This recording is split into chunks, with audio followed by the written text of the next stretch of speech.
Welcome back. Oh, dude, it is Tier List Tuesday, my dudes. Tier List Tuesday, Tier List Tuesday. Yeah. Somebody make that an intro song for us, please.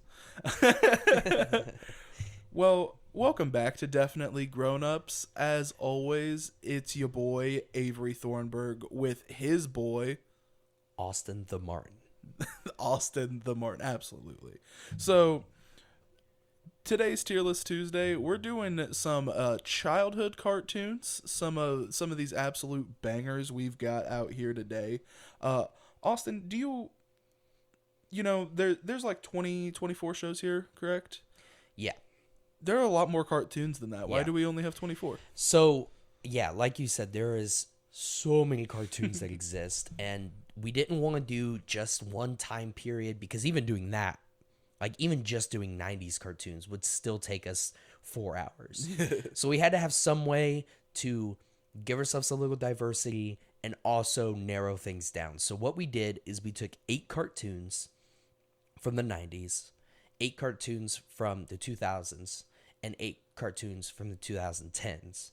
However, it's the early 90s. So for the 90s, for example, there's no cartoon that was made after 95. Same with the 2000s, no cartoon made after 2005.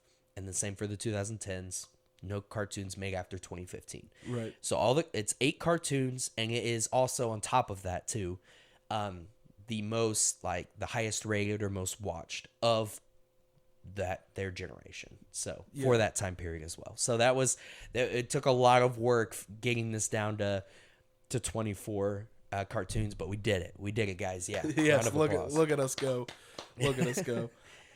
But that being said, if you guys enjoy this one and we can get to 15 likes on this video, oh, dude, I'm chilling right now, bro. Look at you go. If we get 15 likes on this video, we're going to do a part 2 where we start from 95, 2005, and 2015 forward. We're going to grab 8 shows from each of those as well. We're going to do a little piggity part 2. Not really a part 2 because it's going to be its own independent thing. You're not going to have to watch this one to get that one.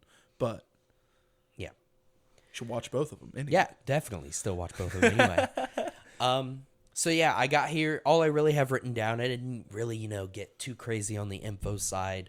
You guys know how I am.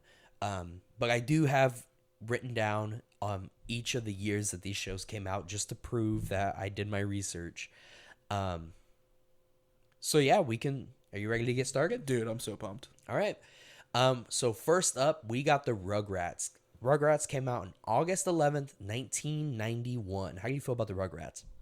Dude, I love Rugrats. Of course. I think it was a couple of months ago. Brittany and I couldn't find anything to watch because we didn't want to put on something that was new because we didn't feel like paying attention. I think we were playing like Super Auto Pets, or maybe we were playing cards or dice or something. So we didn't want to put on something we haven't seen, and there are only so many times I can watch episodes of Law and Order before I'm like, bro, I just need something different. And so while we were scrolling, I just said, you know what? We're watching Rugrats. And Brittany goes, okay, bet. And then we watched 4 seasons of Rugrats. It's so good. It's one of them that a lot of people will be like, well, it's just your nostalgia factor. You liked the one Rugrats movie where the one way or no, like, is played like the whole time, and you're just like, no, I liked the show too. So for me it's at least S tier. Starting out strong. Yeah. So for me, for Rugrats, I definitely liked Rugrats when I was younger. It isn't for me one of the shows I could go back and watch right now, but I could at the same time have fun watching it. Like, if it was just on, if I went to your house and it was on, I would sit there and watch it, but I'd also probably make fun of it a little bit because that's just how I am. Right. So you're thinking maybe A tier.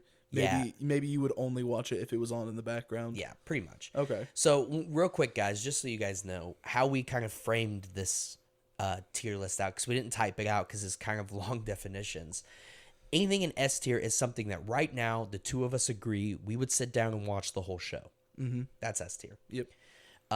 A tier is that exact thing, but only for one of us. So just like Avery said, he would love to sit down and watch the whole thing because he just did. I, however, kind of disagreed.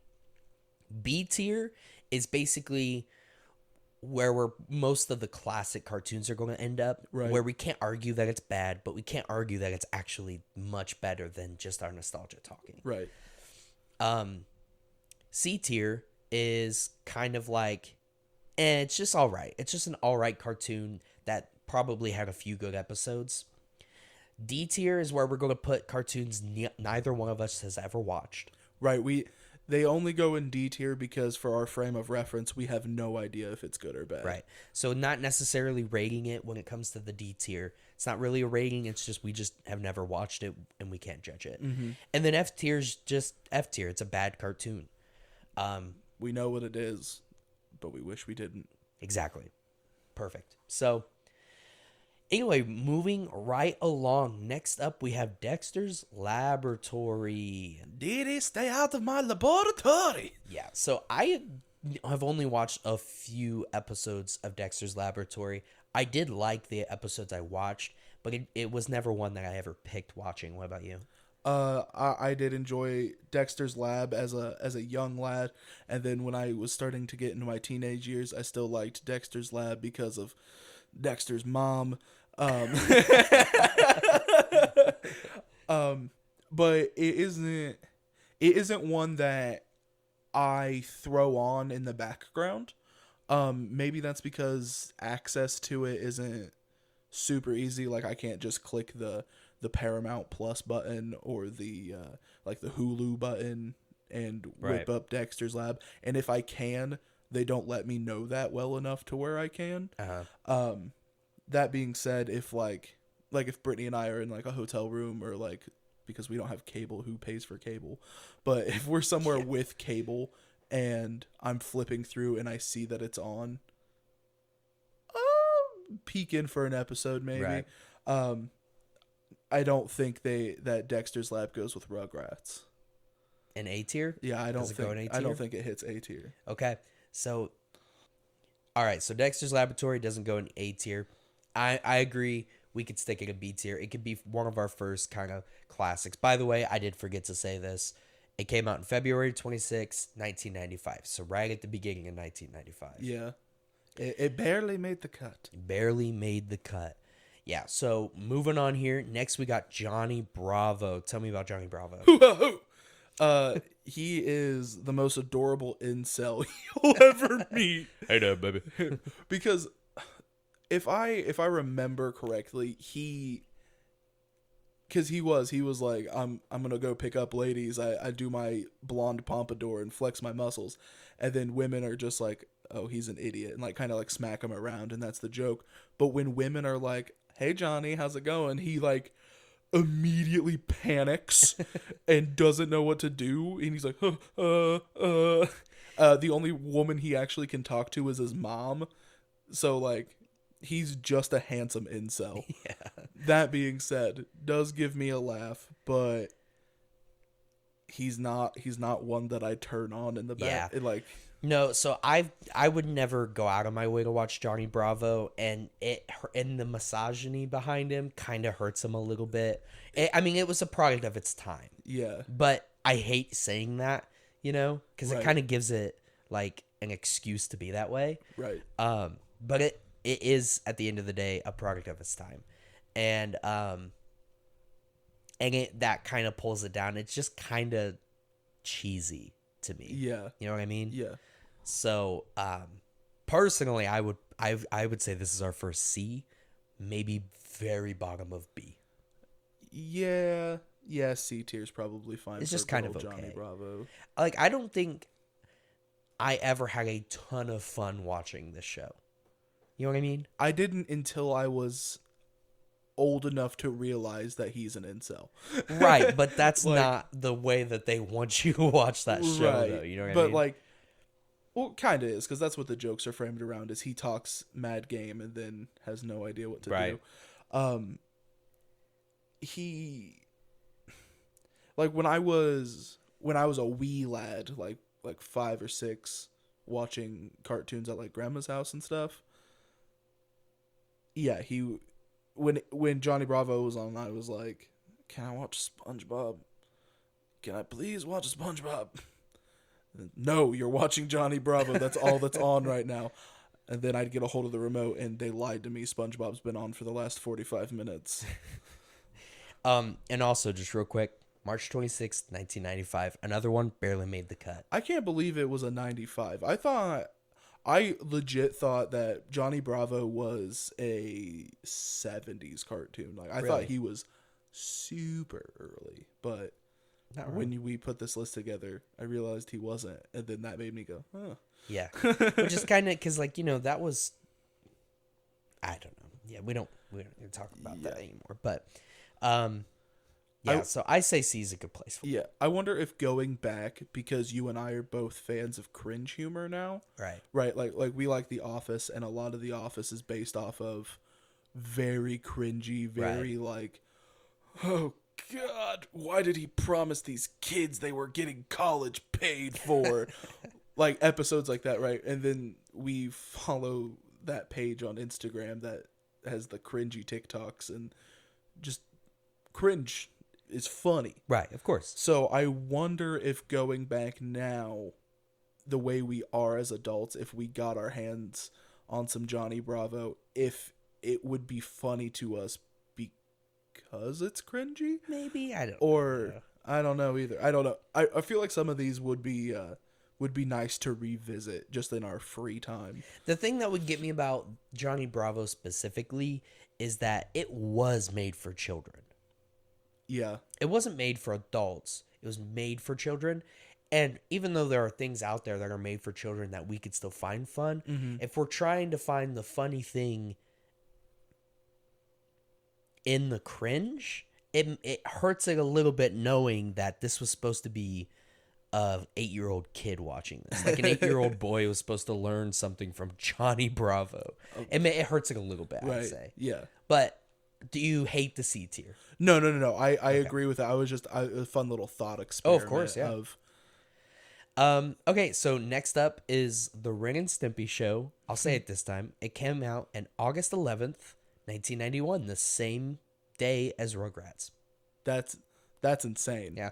Because there's like 2 or 3 more that came out the same day as one another. That's so crazy because Rugrats is innocence, and for those stressed out parents who've got newborns who, when you see it, it's like, oh yeah, I'm currently covered in baby throw up, exhausted, and I'm trying to make toys in my garage or something. You know, that's like that's literally like Tommy's dad, Right. and his mom is insane.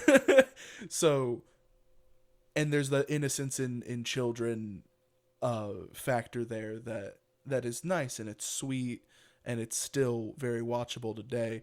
Ren and Stimpy is the exact opposite of it, and I love it. It's weird, it's scary, it's creepy. It has just like crude and brash humor that makes people feel uncomfortable. It's like those old SpongeBob episodes where there's a still of like the zoom up of somebody's face, and there's like boogers and hair, and like it's all gnarly. Or like that looking. one episode where he had like a fly on his helmet, and then it does that incredibly scary, that scared me, zoom in of the fly's face. It's a butterfly, and that's why. Yes. And that's why I have a fear of butterflies as an adult. And it was that one instance of SpongeBob for an entire TV show, and I love Ren and Stimpy. This is the first one we're going to disagree on. I cannot stand this show, and I hate those moments in SpongeBob and any other cartoon that tries it. I really don't like Ren and Stimpy. Like I could have lived my whole life better if I wouldn't have watched the select episodes that I watched. But at the same time, I've only watched enough to know, wow, I never want to watch this again, and stopped watching. So maybe there's some good episodes in there, and maybe I just got bad picks. But it sounds like to me it's all the same, so it's pretty hard to get bad picks. Dude, it's so funny. So I love. where do we put this though? Okay, so because of how much you disagree, we can't put it in A tier. No. You disagree too hard for it to make the argument. I don't think they belong with Johnny Bravo though. See, I would put them in F tier. Yeah, I know. Ren and Stimpy, I think they're a solid B. Okay. Because below Dexter's. But below Dexter's, I'll give you that. Yeah, for sure. All right. Because I do love Ren and Stimpy, and I do know that part of that is nostalgia. Part of that is because my wife and I watch it together. I bought her, like, when our first year of college, I bought her every season of Ren and Stimpy on DVD. Romantic. Dude, she loved it. She loves Ren and Stimpy. You guys are weird, dude. Yeah, I don't know what to tell you. Y'all weird. Nah, I'm just kidding, boy. But she, like, so there's a part of me that really likes it because my wife and I can watch it together and just be like, oh yeah, this is super crazy, but it's so much fun. Interesting. So I will settle for B tier. Okay. All right. We talked way too long about Ren and Stimpy. I wanted that to be a done and gone. No, not long enough. Just kidding. All right. So next up is Batman, the animated series. Came out September 5th, 1992. 92? 1992. That's crazy. Yeah. It seems a lot newer to me. Because I guess just because it lives in the forefront of our mind. Yeah. So I've seen a decent amount of Batman the Animated Series. A decent amount. But I have a feeling you've watched more than I have. I'm going to be real with you. Nope. Oh, really? I have seen a handful of episodes. I've seen a lot of references to it. I think I've seen more references to it or clips from it than I have the actual entire episodes. Yeah.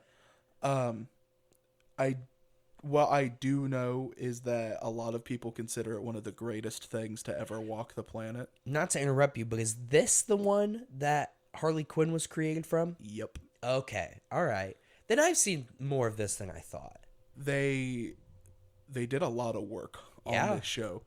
Mark Hamill is the Joker, which legendary. There is not a better Joker. Voice-wise, yes. Like I have Joker like instances that I prefer better than animated series, but if I could get that Joker voiced by Mark Hamill, I would in a heartbeat. Oh yeah. Because if I could get the Batman from the CW show voiced by Mark Hamill, the dude who does his voice does a great job. Not trying to talk smack on him because he does great and I love that character. He is my favorite. But if Mark Hamill did his voice, and he just put so much work into it too.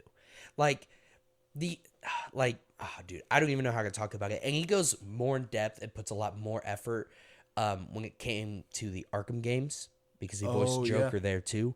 Until Origins. Right. But then after Origins, he voiced him again. Yep, just Origins. Yeah, it was just Origins. Origin was a special little boy in the Arkham series. But he put so much work into it where, like, when it's serious Joker, he's got a different tone. He's got a different laugh. When it's excited Joker, he's got a different tone, different laugh. When it's... Mark Hamill is a beast. And a lot of things, and especially in voicing Joker. I feel like just for Mark Hamill, it goes to top tier. Like, it goes to S. Well, so that's what I was going to say. Even though we haven't watched a ton of it, I would sit down and watch this show right now if I had the time. Absolutely. Yeah. I think you'll eventually get you eventually will get the excuse when Ollie's old enough to, like, sit down and watch TV shows with you. You'll be able to just tell Cassidy, sorry, I know Veggie Tales is on right now, but today is Batman the Animated Series day. I can't disappoint him. So, all right, well, that's cool. That goes there. Now, obviously there's some bias here because I feel like all of the superhero shows will be above C tier, no matter what. I feel like, Yeah, because they're bangers. It's yeah, not they my just are fault. and it might be biased because we just love superheroes, but also maybe not because they are good shows. I feel like there are people who aren't super into superheroes who watched some of these Probably superhero shows growing up and was super into it. right. So Plus Harley Quinn, real quick. We yeah. talked about Mark Hamill for a real long time because he's the GOAT, but this introduced Harley Quinn. made her, and it started. Now her origin is quite sad and not very cash money because course. she's just the abused girlfriend that Right. Joker takes And everywhere. teenagers, please don't romanticize Joker and Harley Quinn's relationship, okay? That's not good. No, Don't romanticize that, all right? There we go. Get that out of the way. she was his queen, and you don't mess with the queen. Okay, Jared Leto, shut the hell up. But it took Harley Quinn and just made her, right? Right. She didn't exist in the comics or anywhere else. They made this new character to be a romantic interest of the Joker. And then she was always just kind of there. She eventually did get abused a lot less, which is good because it is such a you have to talk about it because it was in the show. She got abused all the time. Abused, left behind, like the scapegoat. That's basically all she was good for in the show and a lot of comics. Which is a shame. Right. But I do super dig what they're doing with her now, and she's becoming her own villain, doing her own thing, which not really villain anymore right, that's because what I was she's gonna say. What is it called? What are we? Some kind of Suicide Squad? You know, she's leading the Suicide Squad now. She doesn't really lead it, but I see what you're saying. Will Smith leads it. No, Oh well, he not in the James Gunn version. Yeah, it's Idris Elba. It doesn't. Is it Idris Elba? Yeah, Yeah. it doesn't really matter. I felt like the newer Suicide Squad was really good. Like I wouldn't say really good. It was okay though. It was For a watchable. DC movie? Yeah, it was watchable. It was only good because it was kind of like a Marvel movie. Oof. So I don't think they deserve that much credit. But her independence and getting away from Joker, who is obviously not somebody that you should be in a relationship with, and doing her own thing. You go, Harley Quinn. Right. You came from humble beginnings, and now you're just a girl boss kicking ass, and we stand Harley Quinn. Yep. Anyway, sorry about that, guys. I had to cough. I got a little bit of a scratchy throat today, and it is not being nice. It doesn't pick up, though. Like, it doesn't affect your voice. You're still smooth as butter, buddy. Ooh. Oh, yeah. Don't do that. Oh, yeah. So anyway, moving on. What, we just gained an ASMR crowd. Hey, guys. So moving on. Oh, God, don't do that. Oh. Next up, we got the X-Men. Came out in October 31st, 1992. Oh, Jubilee. Oh, dude. Oh, one of One my... of the only times, too, you really get to see Jubilee in an animated show.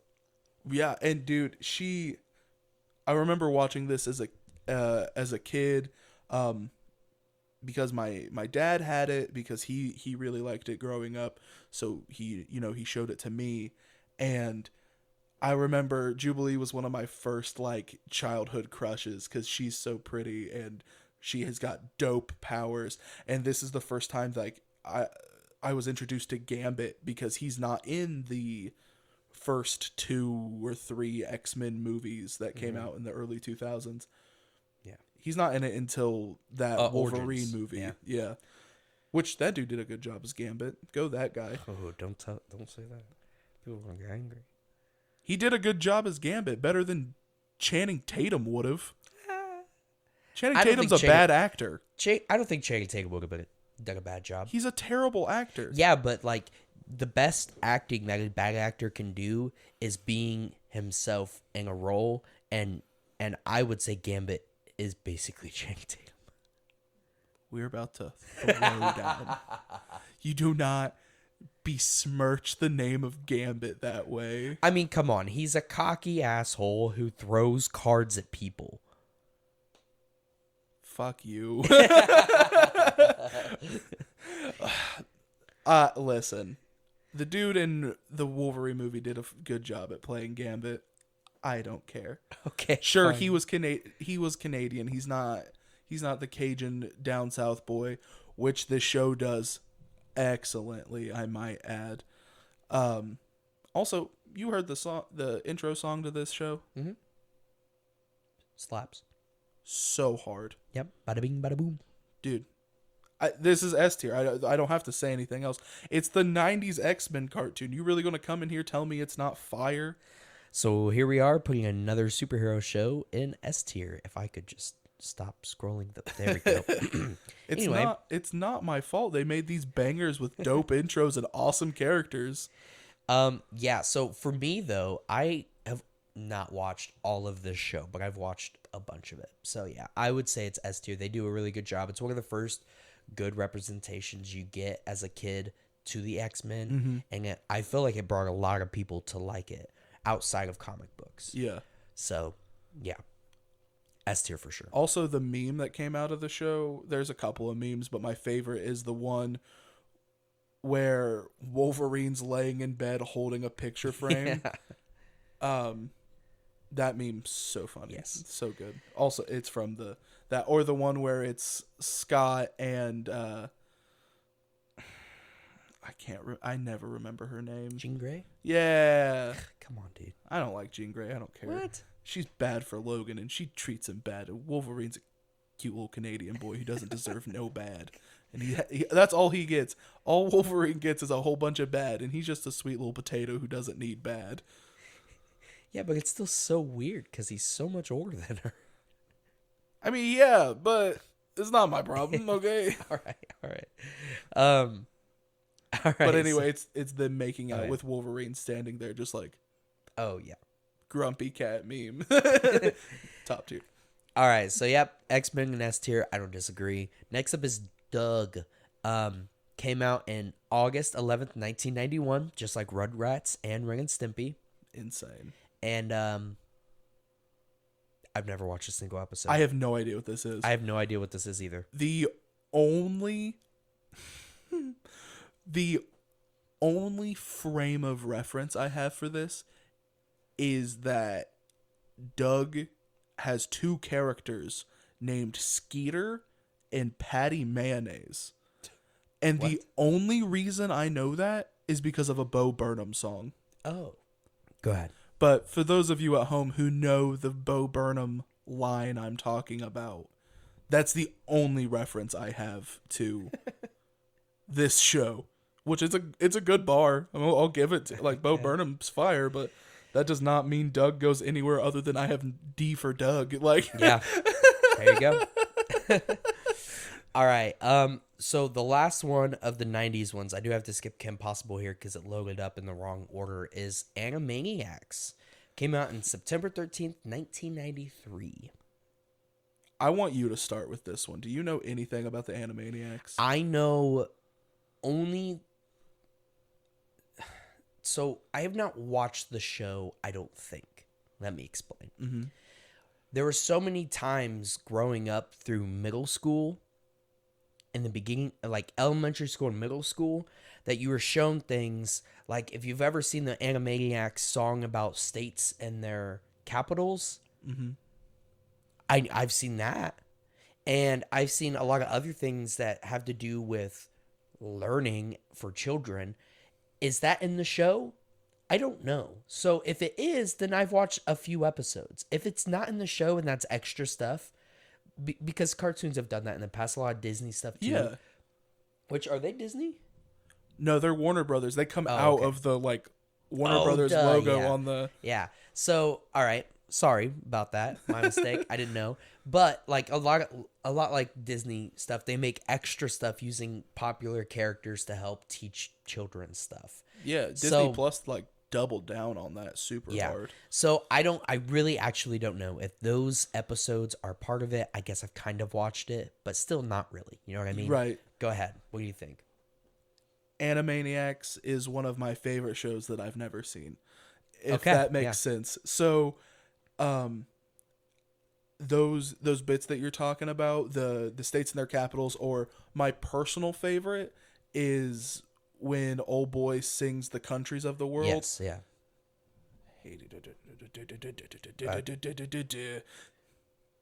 So good. Always gives me a giggle. Like anytime I see it pop up in like a meme of any kind or anything, I always sit through the entire thing because I always They do enjoy a it. good job. And the They're straight up rapping too. yeah, straight It's spitting not songs. fire. Yeah, they're straight up dropping bars on us 5-year-olds. Yeah.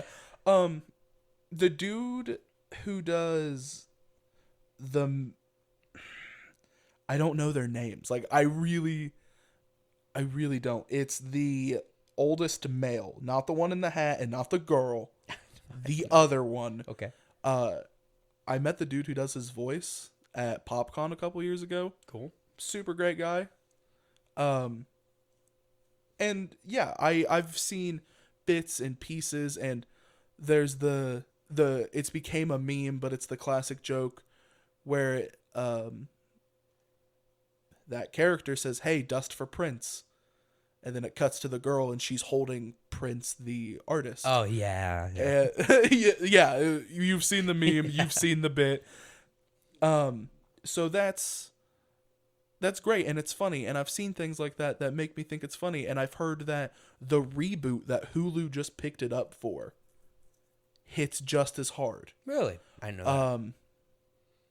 But You can't put 'em unfortunately, any higher than D. yeah, unfortunately, I've never been able to watch enough. Like, maybe C tier just for the Countries of the World song, because that does You know smack what? 100% of the time. We'll put them above Johnny Bravo. Absolutely. I don't mind. Because it's one of those that I feel like if presented the opportunity to watch all of the original and the new one whenever I had time, I wouldn't disagree to it because I think it would crack me up. Right. But at the same time, we just don't know if we've really watched it before. Yeah. So, okay. Well, that was all 8 of all the early 90s. Remember, guys, there's a ton more out there. So, like Avery said, we get to our 15 like goal, we'll do late 90s. And then that one does well, maybe we go back and just do a bunch of random ones, just really good ones, because even though we picked 8 early 90s, there's still a ton more early 90s ones that are good options. Yeah. So maybe we go back and just do a bunch of random old cartoons just for the sake of checking all of the boxes, you know what I mean? Maybe we have to do a thing where some of them that end up in D tier, or like we said with Animaniacs. All right. Maybe we have to go through, watch all of them, and give proper reviews. We'll see about that. You've That's got a lot kid. of episodes. Not all of it, but you know what I'm saying? Yeah, Maybe there's a couple good ones. Maybe some quintessential episodes. I'm not disagreeing with that. That'd be cool. So, all right. So moving on to the early 2000s. Now, this is when I could talk really well about all of these early 2000 ones. Every single one of them, except for one of them, can I talk about for hours. I'm going to try my best. Yes. So it's we're doing a little flipperoo here a little bit. So first up is Kim Possible. You tell me about Kim Possible. Call me, beat me if you want to reach me. Beep me. That is, is it call me? That's what I said. I said call me, beep me. Oh, I thought you said beat me. Beat me. I was like, I need your help, Kim. Just throwing hands. It's like, please don't beat the woman. No, so the only reason I know that line is because my wonderful wife in college made a friend. I'm putting that in like air quotations because they were in the same class and worked on projects together, but they never really hung out, and it was, it was whatever. It was nice for her to have a study partner essentially.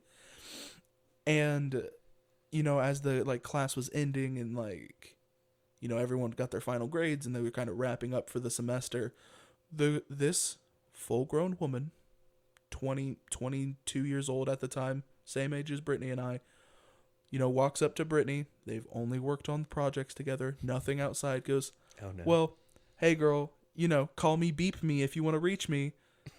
And then leaves the conversation with nothing else. To this day. And not a single call or beep was sent towards that girl ever again. And to this day, Brittany and I kind of joke about it back and forth, because it's like, Brittany gets it. She's also awkward in social situations. But that was the end of the conversation. So Brittany also just went, okay. Nothing. She had nothing.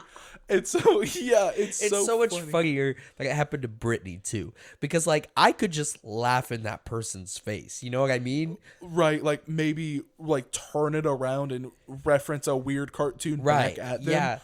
But happening to either your wife or my wife, that's so funny because they're so awkward. It's so good. So, Brittany and I always poke fun at that little instance that she had, because that's so funny. Because God bless that girl. She was just, she was like. And shout out to that girl if you're listening. I wouldn't comment if I were you. No, just know that you brought a little bit of a light into our life, because it does live rent free in my head.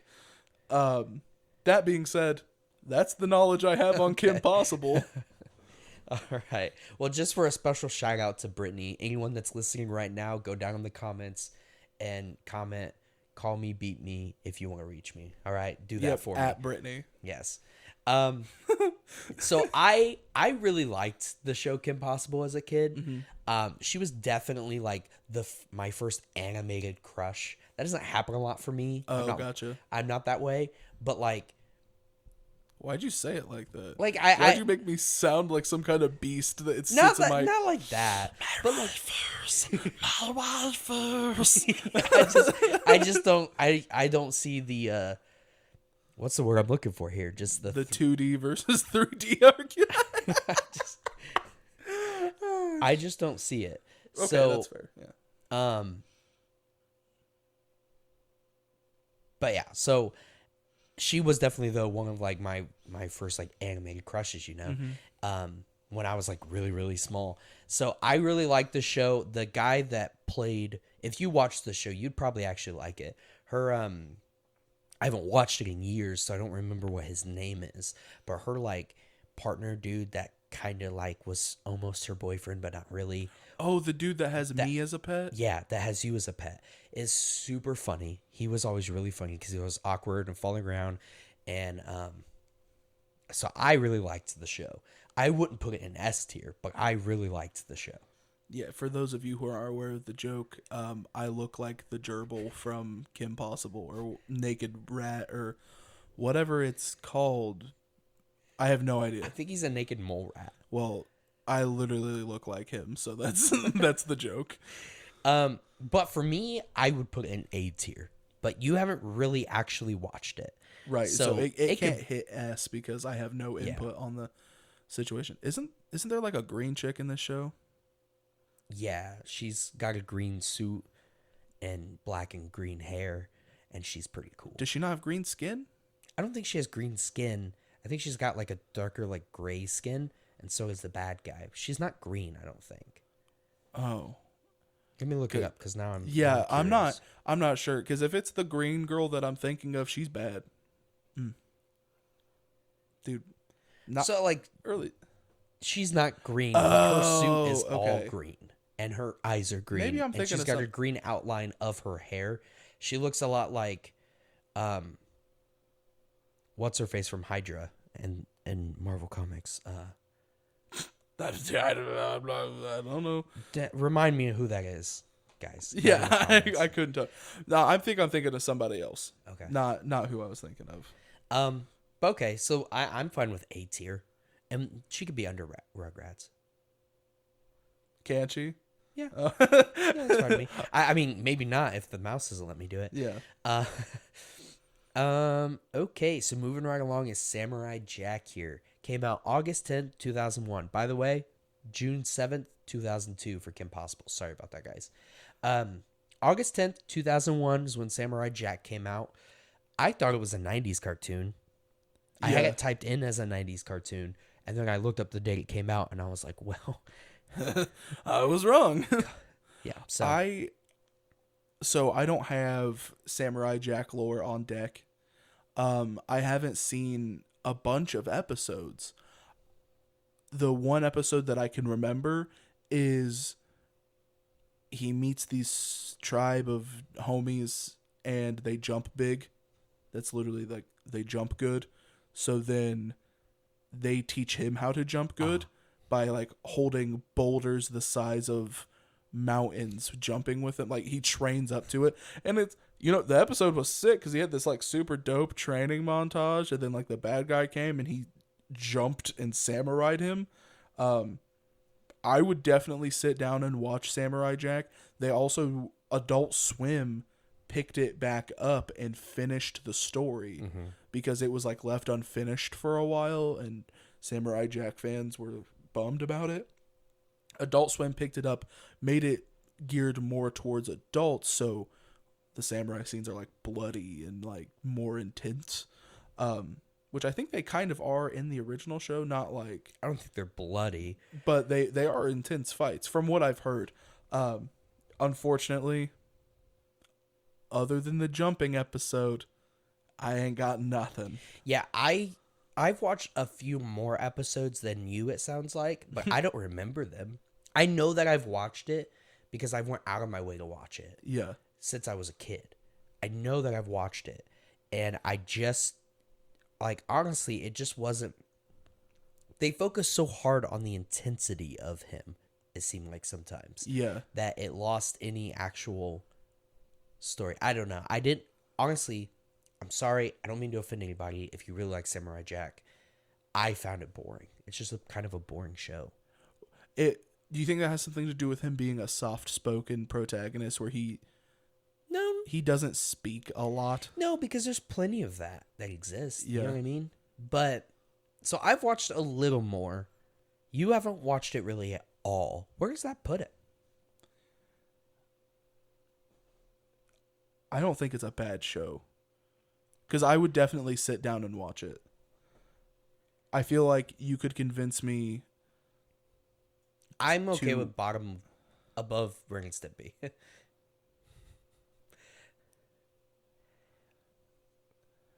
I think more like above Animaniacs. In C tier? Yeah. Okay. Because I haven't seen it, but I do love the animation. I do love the humor that's there because it has something to do with the big black demon dude. He's just all black with like a red goatee. I don't know his name, but he has to send Samurai Jack to the past because he's a demon trying to take over the future, and that's where Samurai Jack was attacking him at, and then he sends him back in time. I could be super wrong, and I have no idea. I can't wait until I get the actually in the comments. I'm so excited for it. But I have no idea. Samurai Jack is one that, much like my anime watch list, my cartoon watch list, he's on there. He's been there for a while, and he'll get his love soon enough. Okay.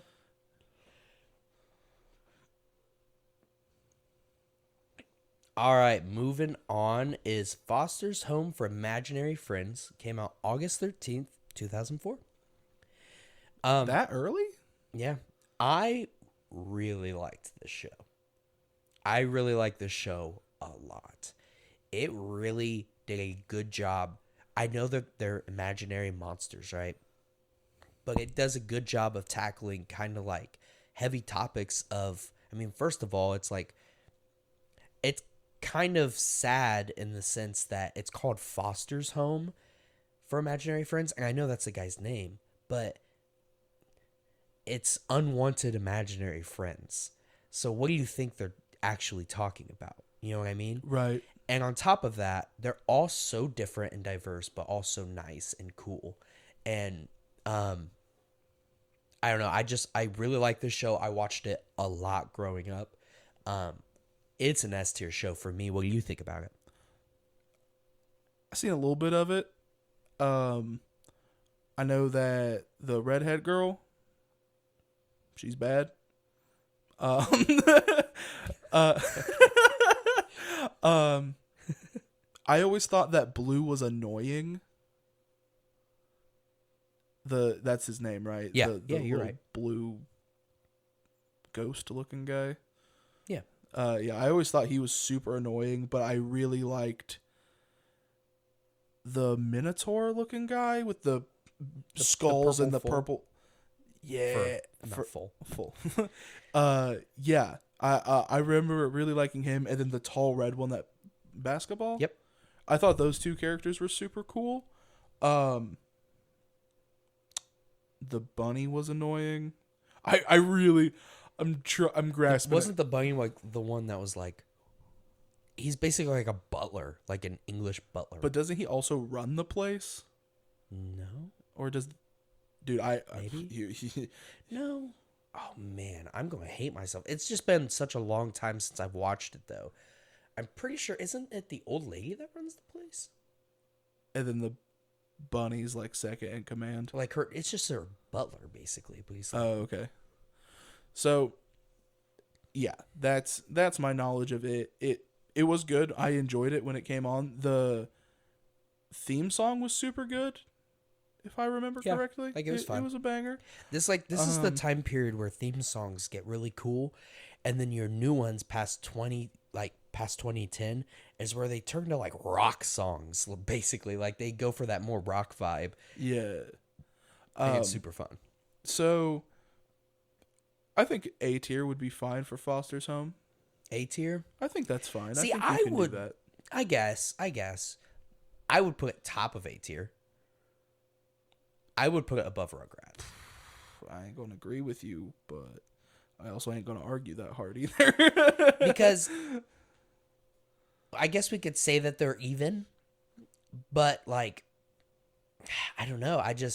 I had way more fun watching Imaginary or Foster's Home for Imaginary Friends than I ever have Rugrats. Well, maybe I just need to give Foster's Home a second chance then, because But we could just say for now it's even. okay. What was I? Oh, have you heard the fan theory about Foster's Home? Yeah, like I don't go. You can go ahead and say it. Where essentially, is her name Franny, That sounds. or is it Frankie? Yeah, the redhead is. Are you talking about the one where the redhead is also an imaginary friend? No, I'm talking about the one where she's in like an asylum, and she, in order to cope with like being locked in an asylum, she paints this imaginary world where she has all these friends. I've seen the one that says the old lady and the redhead are the same person, and the redhead is also an imaginary friend, and you can tell that because they wear the same clothes, but it just looks different. Like the old lady is small, but it looks like she has the same type of clothes that the young girl wears. And the imaginary friend and the young girl is just an imaginary version of the old lady remembering her younger self. And so, that's dope. yes, but she's not actually a real character. She's just an imaginary friend, just like the rest of the monsters. That's crazy. That's the one I thought you were going to say. No, it doesn't say an asylum. And she like all of the imaginary friends are like the people who work in the asylum, but then she like just paints them differently in her head, and she takes care of them, not them taking care of her. Right. I love fan theories on cartoons. Yeah. They're always brutal. All right, well, especially the Rugrats one. Yeah. Rugrats one's brutal as well. Super brutal. But we'll just say for now they're on even standings. Okay, because I feel like I feel the same way about Rugrats as you do this show. Yeah. Yeah. So moving on, next is the Fairly Odd Parents. I was surprised to know that the Fairly Odd Parents came out at the beginning of 2000, March 30th, What? 2001. No 2001. way. Yeah. I thought that was a much newer cartoon. Oh, I me honestly too. pictured in my head it being a 2010s cartoon. I thought, in my head, I thought 2006, Okay. which was why when I seen it on here, I was like, Confused. maybe 2000s didn't have as many cartoons as I thought it did. No, I really thought it was a lot later. Because SpongeBob's a 98 cartoon, or 99. Came out, I think it came out 99, the same year as 99. Family Guy. Yeah. So I Fairly Odd Parents was another one I really liked. I could sit down and watch it for a long time. Yeah. The characters were so funny. Cosmo and Wanda were such different people, and even and watching it back as an adult, you're like, wow, that really is how marriage is. You know what I mean? Yeah. They were so weird. It was one of the first shows where the songs were so catchy and like Icky Vicky. My shiny teeth and Yeah, me. exactly. Oh, dude, the songs in this show were so good and funny and catchy. That being said, before I let you say your points, Yeah. it went for way too long. It turned into something so crap fest. I think it's still going. They definitely just rebooted it for Paramount Plus. Yeah. I didn't hate they're making it's a live action one now. Except for Cosmo Except and for Wanda. Cosmo and Yeah. Wanda. Yeah, and I mean, that's just us old people being mad about them using our favorite stuff. But like I wasn't mad when it went so far as Cosmo and Wanda had a baby. And that was even funny. Cosmo got pregnant, you know. So they had a baby. The show went that far, right? And that was cool. I didn't have a problem with that. The baby came in. It gave a new aspect of things, learning its magic, creating chaos. Cool. Whatever. Poof. Yeah, poof. And I love the theory that it's not Wanda's baby because he's got the purple eyes, which is the same one as the other guy fairy. Oh, nice. Like yeah. the thick one that likes Wanda. Yeah. But either way, though, I don't know. I don't think that's a real thing. I just think the theory's funny. But then they go even farther. They get a fairy dog that grants wishes.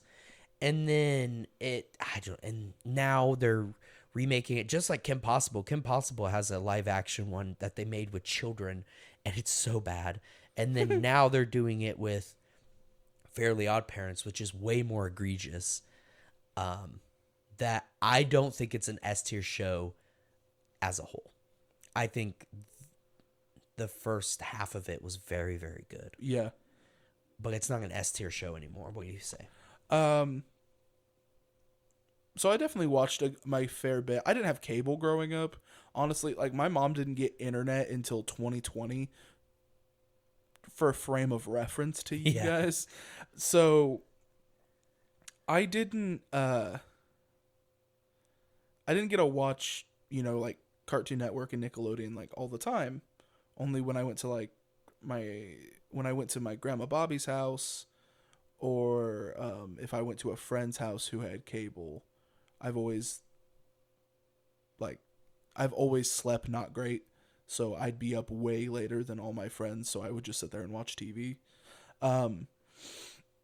So I did have some hours watched with the Fairly Odd Parents. Intro, banger. Mm-hmm. Characters, fantastic. I do remember them having Poof, the baby. And I remember thinking at that age, because I remember when the episode was coming out and it was getting advertised everywhere, I remember thinking, they're running out of ideas. Yep. But then they still captivated me. They still were funny. They still made me tune in. And then eventually, when episodes were regularly having Poof in it, I didn't notice. Like I didn't notice they were any different than the ones that I had liked before that. The crossover episode with Jimmy Neutron, I was about to say that. banger. Dude, banger. So They swapped the animation styles between the two. So good. so good. I just remembered it, and I was ready to say it. That's so funny. It's next level fantastic. That being said, after a certain point, I don't know what happens. I'm pretty sure I wasn't even aware of the dog thing. Really? I could be wrong, but I'm like 99.999% sure a magic dog shows up. That's all. Because they ran out of ideas. They said, okay, we got Cosmo pregnant. Check. We've milked this joke dry. Dog. Yeah. Dog. We got a dog. Next, cat. Yep. Which, it's so funny if that actually happened. I but don't know. But yeah, so I would say it goes in A tier. I would say S tier if they would have stopped, but they didn't. yeah. So I say A tier, and I do say it's above Rugrats.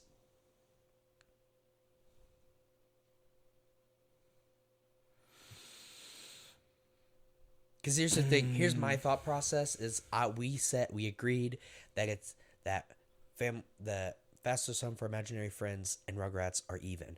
I like this show more than Foster's Home for Imaginary Friends. Okay. See what I'm saying? Yeah. What do you think though? This is our tier. It's Right. not just mine. So for me, oh man, I don't know. That's hard because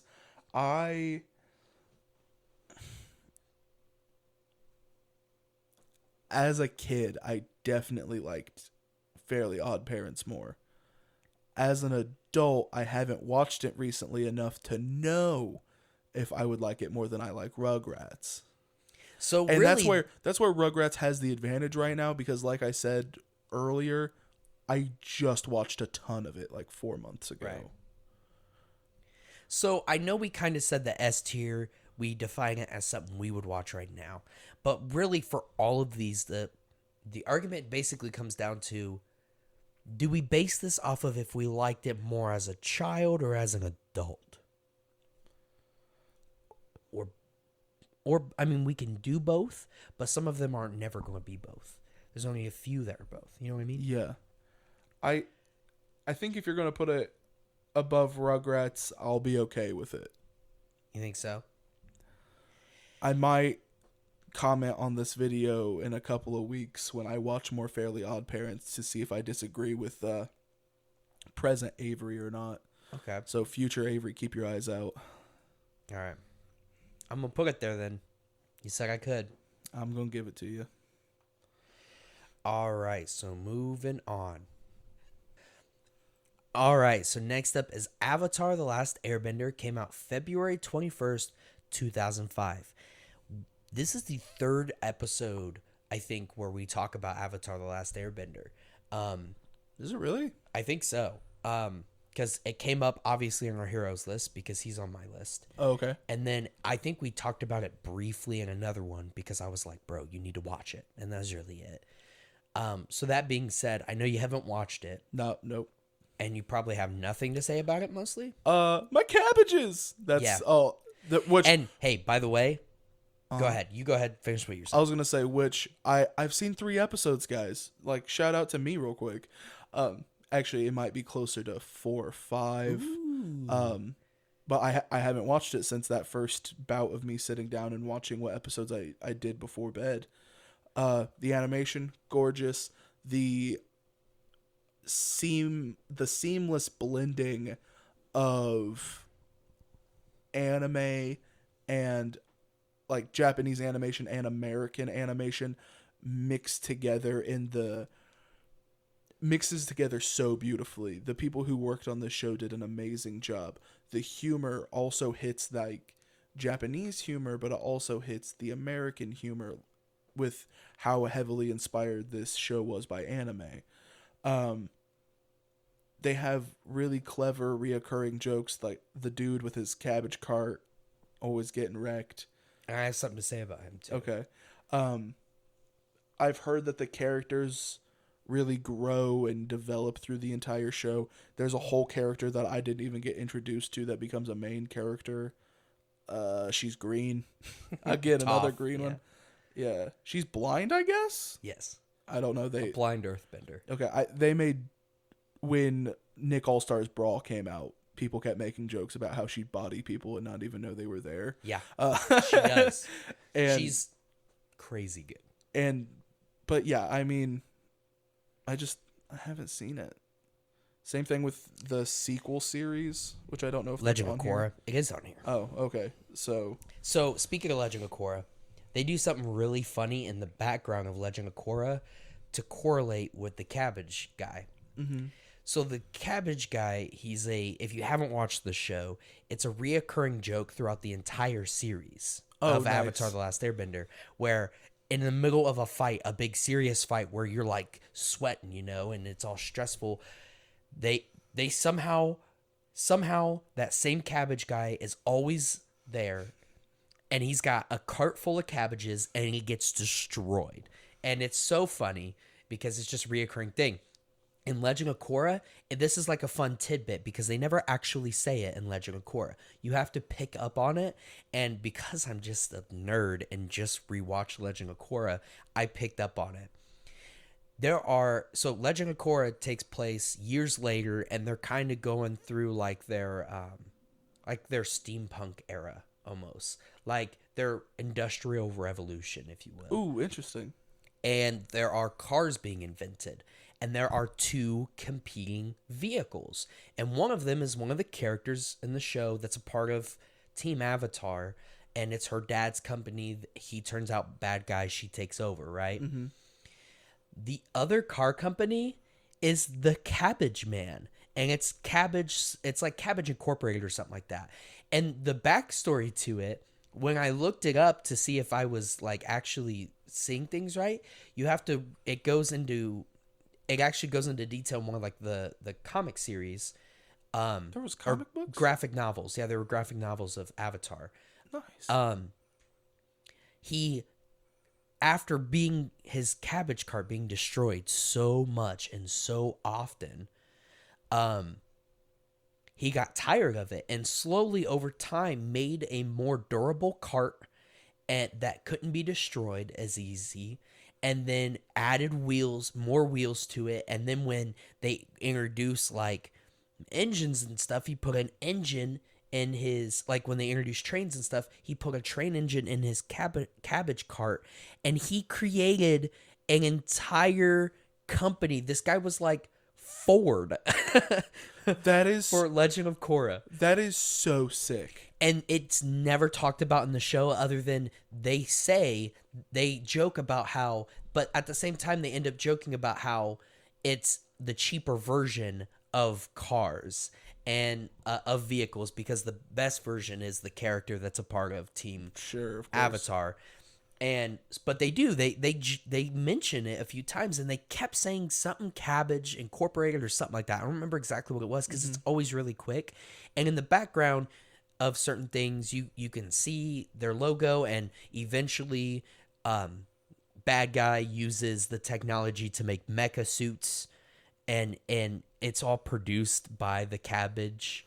So he straight up basically gets his revenge for all his cabbage carts being destroyed. He's not alive to see it happen in the show, but it's his company that funds.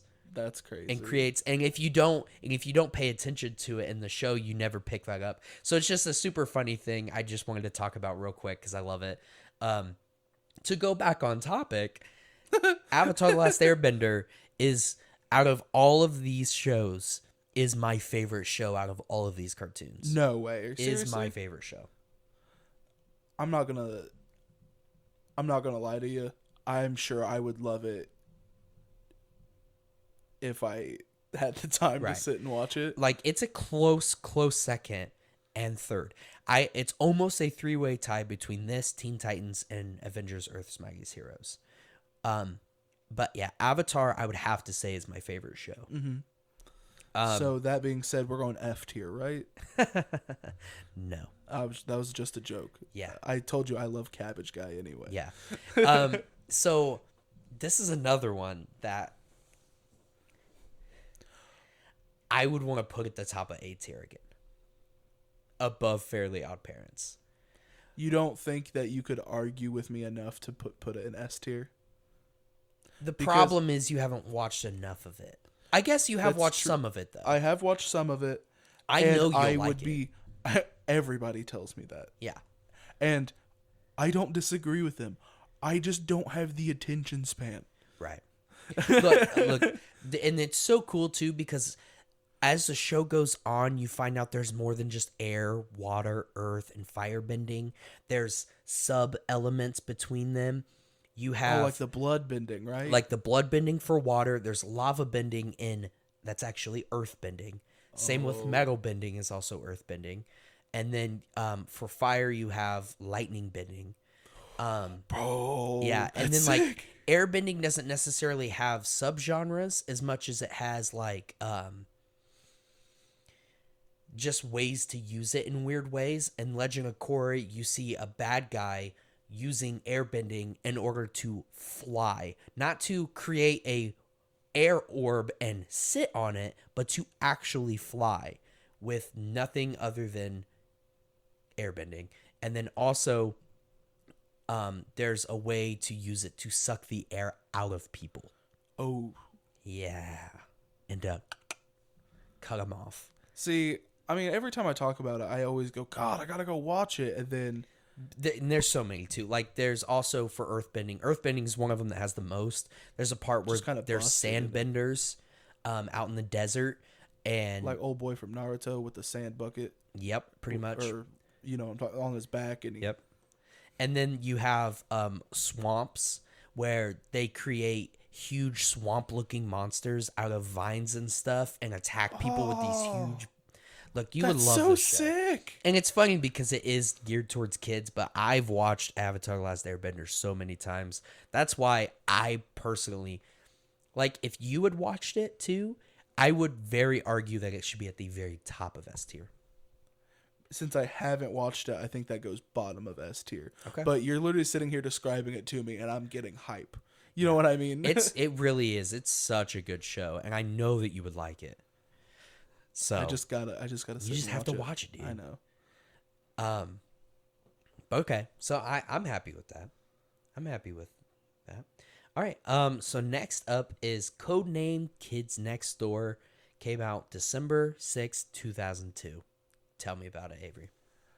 Oh, I wish I could tell you more about it because I don't. Again, I didn't have cable. I was getting handfuls of episodes every other weekend. But I remember absolutely going insane over this show because it was so cool. These kids built their own playhouse that was their spy fortress or whatever they called it, and they went on missions and were essentially James Bond but using ketchup, bro. They all of their gadgets are very rudimentary, and I remember just thinking, how can I make these in real life? Like, they're using ketchup as a gun. Why can't I use ketchup as a gun? It's one of those things where it was so much cooler to me than like Spy Kids, because in Spy Kids it was James Bond but child. Right. Same gadgets, just instead of being a 40-year-old pervert, you're a 14-year-old. Yeah, I'm calling James Bond a pervert. I don't care. But Codename Kids Next Door had kids being like super secret agent spies, whatever, that had to build their own equipment out of nonsense. And I always thought that was super cool. I remember the episode, I think it was a special episode, like an hour-long one, where they get cooties, and that it essentially turns them into zombies, and the only one left is the bald-headed kid. Number one. And yeah, number one. And so I vaguely remember that. I remember the like Children of the Corn villains that all stand together and talk in unison. Yep. One of my favorite villains from the show was Count Spankula. Not familiar. Yeah, Count Spankula was one of them. I mean, he was like a vampire, but he spanked the children, you know? That's hilarious. Yeah, super funny.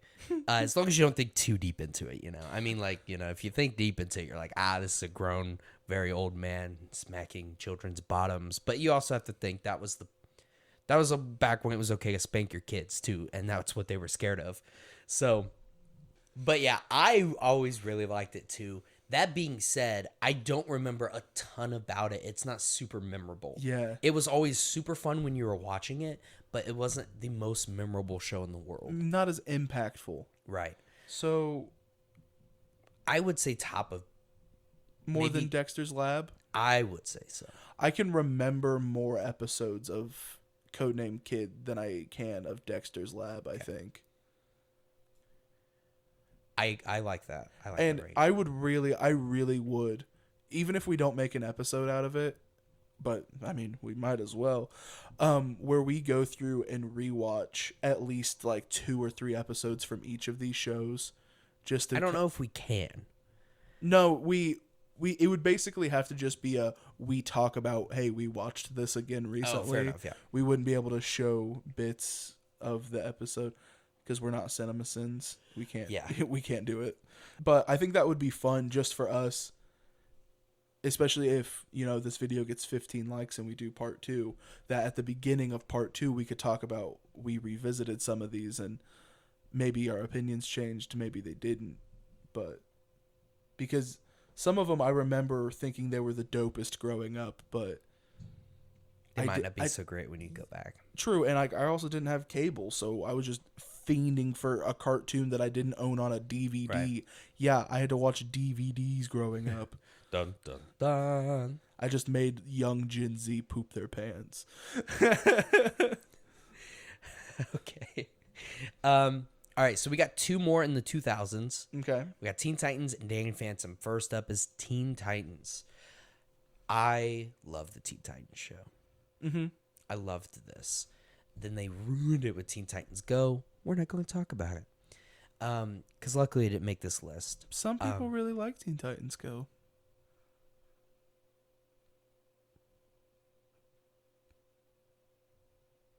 Who? I like Teen Titans Go. That's a Shut joke. up. That's Shut up. Okay, go ahead. yeah, Shut up. Teen Titans Go is so bad, and it came from something so good. It's frustrating. But they and have the annoying. same voice Shut actors. Up. I don't care. It's bad. But Shut up. Anyway, anyway, Teen Titans, the good version, very good. Saga got canceled. Talked about it getting like another season, right?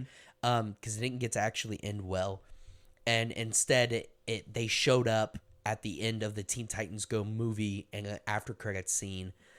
Why is it gotta be the same thing? Like why you gotta like I don't anyway. The show itself is very good. The character development's very good. It's another one of those that are geared, I feel like, more towards like 13, 14, 15-year-olds. Yeah. And less actual children. Yeah. Which always, I feel like, makes cartoons more watchable. Because you can kind of start tackling adult conversations, but not too adult conversations. You know what I mean? Right. You always have like Beast Boy or Cyborg there to kind of bring a little bit of comedy back. Yeah. So, which they do a really good job in Teen Titans Go. Because, shut up. You know, Cyborg like just makes pizza out of. Dude, I don't know how long I can keep this bit up lying about liking Teen Titans Go. Funny. It ends now. I don't know. If you say again, I'm going to get up and I'm going to smack you across the face, Will Smith style. You Will Smith me. Leave Teen Titans Go out of your mouth.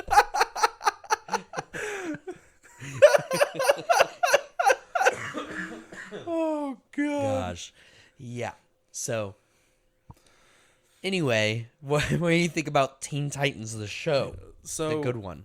So Teen Titans was on the CW for kids. That was the only TV I had. I had a TV antenna that was an old 2x4 with wire hangers screwed to it and a makeshift adapter. I don't know, super rigged, $25. But we picked up like the Farmer 14 or whatever, the channels that everybody gets for free because it's basic TV, right? Right. One of those being 21-2, the CW. And in the mornings on Saturdays, they had cartoons. Unfortunately, I either slept in too late or wasn't allowed to watch TV until it was too late. So I very, very rarely got to watch the Teen Titans show. That being said, what I watched of it, super good. Yeah. Good fights. I could not tell you an episode. I could even tell you a plot synopsis. Is it Dick Grayson, Robin, or is it Tim Drake? Because I've been doing a lot of research for one of the episodes. I think it's Dick Grayson. Is it? Because Let me look it up. I've been doing a lot of research for Jamie, look that up. I've been doing a lot of research for one of the episodes we're doing here recently, and everything that was popping up saying Teen Titans Go is Tim Drake. But Teen Titans the 2000s is Dick Grayson. And so I just wanted to confirm. Yeah, it is Dick Grayson. There's an episode in Teen Titans where it's like a flash forward and it's him being Nightwing. Oh, nice. Yeah. So, okay. Where does it go on the list though?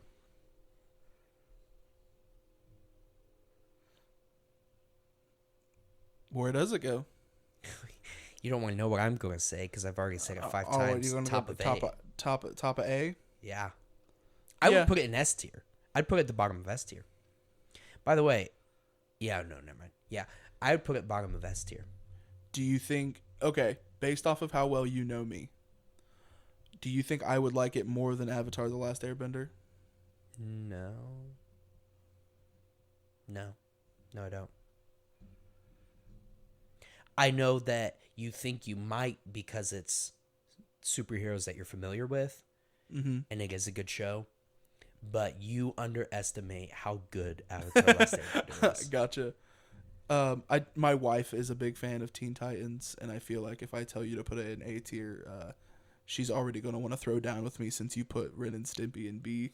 So I'm okay with... Brittany, you're lucky it didn't go in F. With bottom S for Teen Titans. Their theme song does smack. Yes. Teen Titans! And it was, a mix, or it wasn't a mix, but like when they created that, they hired Japanese singers to sing that song. Yeah. And so that was really cool too. I remember watching because I had the DVDs of this, so watching like the extra stuff the guys talking about when they were writing it, wanting to be they wanted to use American animation but with hints of Japanese animation in it, because it was the thing and they loved it, and they wanted to do more of an anime style with the show, but that's not what, because I believe it was technically a Cartoon Network show, and that's not what Cartoon Network wanted. Which is so funny because they do Toonami, but yeah, I don't think for this show that's what they wanted. They wanted a American style animation, and so he did as much anime style he could possibly throw in there. He did. Nice. And there's definitely some good scenes where that's there. So I think with what you said about would you like it more than Avatar, if you watched all of Avatar, you would like it more than Batman and X-Men, I think. So really, I think so. Maybe not Batman, maybe be on par with Batman. Dude, you don't understand how much I love the 90s X-Men cartoon. Right. But Avatar: The Last Airbender is a good show. Maybe by the time we do part two, I'll have more information. And maybe I'm just, way overselling it. But man, it's good. And a lot of people like it too. That's so I what- feel like I'm really not overestimating. Cody tells me all the time that I need to watch it too. He also talks about Uncle Iroh. Oh, Uncle Iroh. He's such a good Being character. such a good character. Such a good character, dude. You need to watch it. Because I don't want to talk about it and then ruin anything for the show. That's what we're gonna do one day. You're gonna be like, hey, crazy thing happened. An episode got deleted. You've got to come over and we got to re-record. No problem, buddy. I show up. You strap me to the couch and you go, you have nothing else to do today. You are watching all of Avatar. Yeah, we watch all 4 seasons. Let's go. It's easy. It really is easy to binge watch. Oh, too, yeah. I think. But all right, so let's move on from Teen Titans and Avatar. We've brought up Avatar a lot now. The last one, did I say when Teen Titans came out? July 19th, 2003. 2003. Yeah. Interesting. All right, so moving on along. Lastly, for the 2000s is Danny Phantom. He's a phantom. I really liked Danny Phantom too. Yep. He's not on par in S tier, or I would like just jumping right into this ranking here. Yeah. I think he's on par for me with Kim Possible. What do you say? Oh, I liked Danny Phantom more than Fairly Odd Parents. Really? Oh yeah, bro. So good. So, funny enough, when Brittany and I started college, so this would have been into 2017, 2018, we started paying for our own like subscription services and stuff. And one day she was in class and I was just hanging out at the house because I didn't have class that day, didn't have no homework. And I turned on Hulu, was going to try to find something to watch, and they had just added Danny Phantom. And I swear to God, I sat there the entire day, me and Jude, my little cat, laid in bed the entire day just watching Danny Phantom. Brittany got home, and I was like, babe, they got Danny Phantom, you ready to watch it with me? And she was like, I don't like that show. I gave a deep sigh and then just handed her the remote and turned my PlayStation on. Okay. I'm not against putting it higher. Do you like it more than Rugrats too? Yeah, very solid. Yeah. Plus, dude, I remember having a huge crush on. Dude, yeah.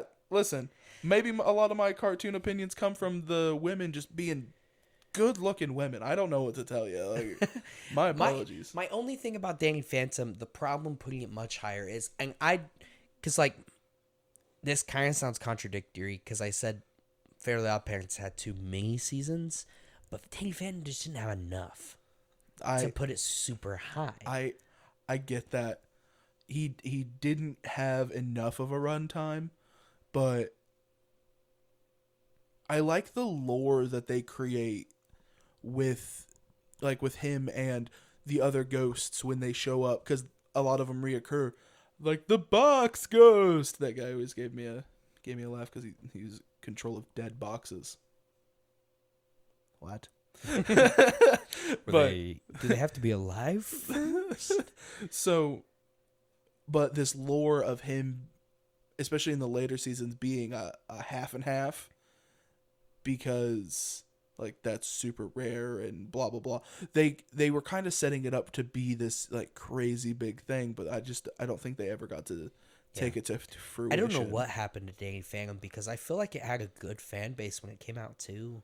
Yeah. Like I feel like a lot of people liked Danny Phantom, and I don't know why it got canceled, but it did. It did. So I don't know if that was just one of those inside things where it had something to do with the voice actors or the directors or whatnot, or animators maybe. I don't know. But maybe it was one of those things because, again, I really do feel like it had a good fan base. Yeah. A lot of people when I was younger, when you talked to them about Danny Phantom, they liked it. Yeah. And it was more geared towards boys, though. So maybe that was it. Maybe because I don't think this was one of them that had a lot of female fan base. Probably not, because they had the goth girl like his Right. love interest and is the goth girl. They had his one friend, I think his name's Tucker.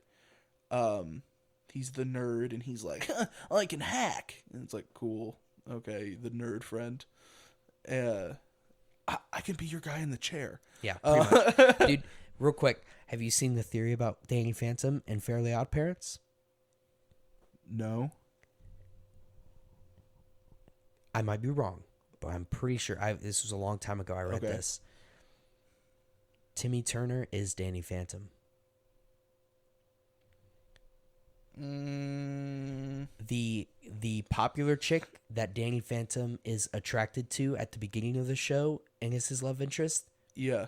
Almost looks like an exact grown-up version of the same popular girl from Timmy Turner. Yeah. Gets more. Yep. His best friend, that's the black kid. It looks like the same character from Fairly Odd Parents. He's also the nerd that the hillbilly, the blonde hillbilly boy. There's two in each of those. Their hairstyle are exactly the same. And the theory that actually makes them the same goes something along the lines of what you see in the show isn't exactly how it went down or something. And it was his exposure to knowing this stuff happened with his Fairly Odd Parents. He didn't forget like he was supposed to. And like something along those lines. And he opens a dimension to get back to the fairies and instead comes across basically like in the intro where it shows him making the mistake and it happening. Yeah. It was never a mistake and it was on purpose, and he opens the portal to Ghost because also like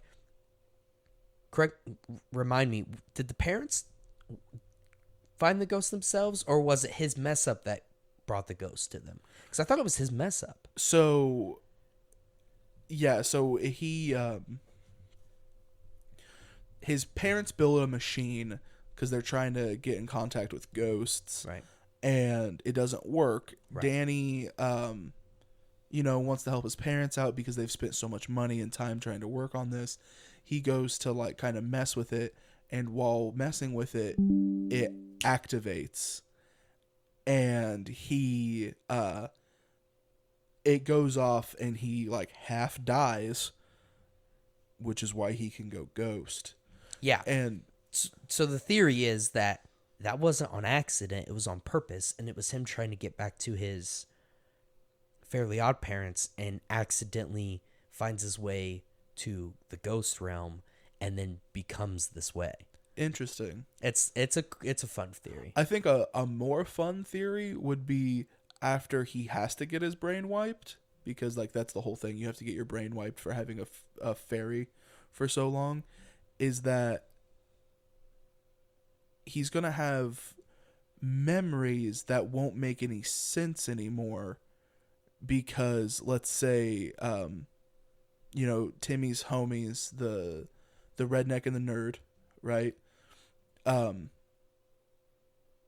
When Timmy's hanging out with them, there are instances where something fantastical happens, where he wished for something, and then, oh my God, all of a sudden they're like at a water park. Right. He would still have those memories of the water park with his homies, and like there being like some kind of weird magical interlay. So I'm thinking that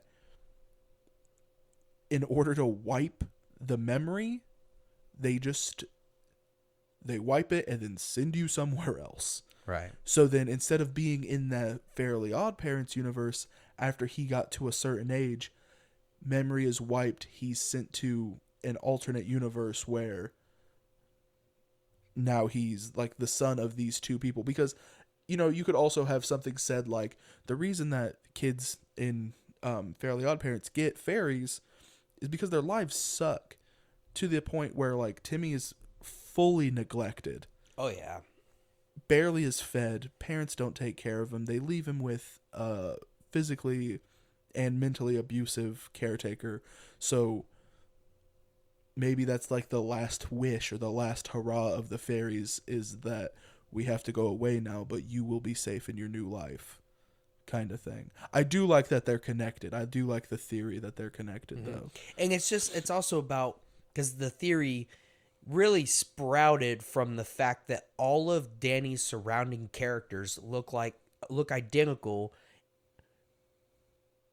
and look like older versions of all of the surrounding characters around Timmy. Right. And then when you look at them as characters themselves, they also have similar features. Yeah. And that's mostly because it was the same animator that animated both. Butch Hartman did both of them. He did both of them, and they're the main characters. They're both the main characters. So maybe that's just, he's actually, I watched a YouTube video where because he has a pretty good YouTube channel that I like watching. Oh, nice. And he reacts to some of the theories, and I'm pretty sure he said, no, that's not true. It's just convenient. It's just convenient, but it is funny. So yeah, anyway, moving on though. We talked a long time about that. Dude, I love Danny Phantom. Me too. I'm surprised you like him more than like Rugrats, but yeah, okay. dude, no, it's banger. Okay, so first up in the 2010s, moving right along here, we have Adventure Time. I didn't really love Adventure Time. Is this like payback for me doing the Teen Titans bit, or are you being serious? No, I didn't really like it. I mean, like it was fun. There were some fun episodes, but I didn't really like it. For real. I would rather, regular show didn't make the cut because it was made later, which I don't think that was actually true, but it just wasn't as highly rated as all the rest of these. But no, I would have rather watched anything else other than Adventure Time. I don't think I could disagree with you more. I know. So go ahead. I love Adventure Time. So the early seasons, they that's what it was. Regular show came out at the end of 2009. In August 2009, so it didn't make the cut for this. But go ahead. So in the early seasons, there wasn't a super cohesive story. It was more like other cartoons where there's just random bits, and then eventually like 2 or 3 episodes connect, until they got to a certain point in the story where they started connecting everything back together, which then built this entire land that made you feel like you actually knew what was going on like everywhere. They do tackle real issues of, because this was shot more for like, at the beginning it was definitely like a preteen kind of thing, but then getting into it further, like later seasons, it's definitely, they just aged the show up with their audience. Right. Because, you know, Finn like has a crush on girls, and then he gets a girlfriend, and then they break up and it breaks his heart, and they have to get through it, and there's legit life lessons throughout the whole show. One of my favorites being, it's when, I think it's earlier on, so it's before Flame Princess. Princess Bubblegum tells him that they're never going to be a thing because she's in love with Marceline. You don't know that at the time. That doesn't happen till way later. Super cute. Love Marceline and Bubblegum. But she says that they're not going to be a thing. He's completely heartbroken. He's just wrapped up in his blankets being sad in their little tree house. And Jake walks up to him and goes, "Do you see this mug? This is literally my favorite mug." And then throws it out a window, and it explodes, and he goes, "Now it's gone, and it doesn't matter anymore." And I love that. Because, yeah, sometimes things happen that you can't control, so then it doesn't matter anymore. Adventure Time is S tier for me, and I understand if you don't like it. I can settle for top of A tier. It cannot go lower than that, though, bro. So, yeah, like, it had good episodes, and I had fun with it, right? And there's definitely very funny moments. Like, everyone knows the Bacon Pancakes song. And New York, bacon pancakes. Exactly. So good. BMO is a very funny character, too. the I should get a BMO tattoo. you should. The freaking Ice King guy, what's his name? Ice King. Okay, all right. Yeah. Him and his penguins are hilarious. Gunther being an old god, which is Yeah. confirmed in an episode where Marceline's dad comes and like tries to mess stuff up. He finds Gunther and is like, "Please, sir, please let me serve under you so we can take over the humans." And Gunther just stares at him until he leaves. I don't know if they ever go into that anymore, but Gunther is an old god with the power of infinity. But he's just a penguin that hangs out with the Ice King, and I love that. I always thought of Ice King the equivalent of Doofenshmirtz from Phineas and Ferb, which I know you haven't watched Phineas and Ferb. I'm not familiar. But for everybody who has watched Phineas and Ferb, that's the equivalent for me. So I want to put it in S tier for you. I just don't agree that it's that good. And I'm legitimately shocked right now, because I thought that you were also on the Adventure Time train. No. Also, the music is really good. Yeah, the music is good. I don't know. It just didn't do what other shows did at the time. I was a big fan of Regular Show, and it didn't have the same type of comedy. I do feel like Adventure Time is more geared towards kids, at least at the beginning. Yeah. And if you don't like the beginning of a show, why would you ever end up at the end of it? You know what I mean? Yeah. Unless you're rewatching it after it's all been released and you have a friend that says, "Trust me, it gets better." You know what I mean? Yeah. That would be Adventure Time for me. I would have to go back, watch it now, and have to bear through the first few seasons. Oh man, I really do. I love Adventure Time. Brittany and I, this is also one that we will throw on in the background. I have not watched any of the HBO originals that they've put out yet, because they've been like continuing the story on HBO, which I think is super neato. But I don't have. I mean, I do have the HBO streaming. I have yours, but again, I don't have the attention span to watch stuff unless it's in the background, and I can't watch things that I want to pay attention to in the background, because then I won't get the story out of it that I want to get out of it. So I'm in this constant cycle of never watching anything and then just watching 7 hours of YouTube. Yep. All right, so that's where Adventure Time is. Let us know if you guys agree with me about it being not that great of a show, or you agree with Avery that it's the best. I don't know the best. Like, I wouldn't put it above 90s X-Men, but yeah, I know which one you would, and that's what's next. So next up is Gravity Falls, June 15th, 2012. Oh, it's my favorite. So real quick, I will let you go on a big long spiel because I know you love this show. From what I've watched, it's a watchable show.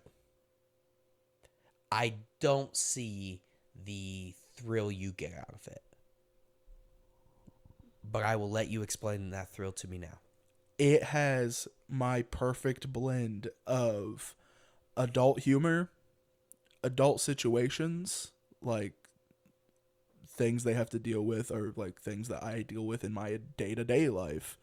They have the fantastical elements. They have this mystery element through the entire show. Even after the show ends, there's still a hint of mystery there.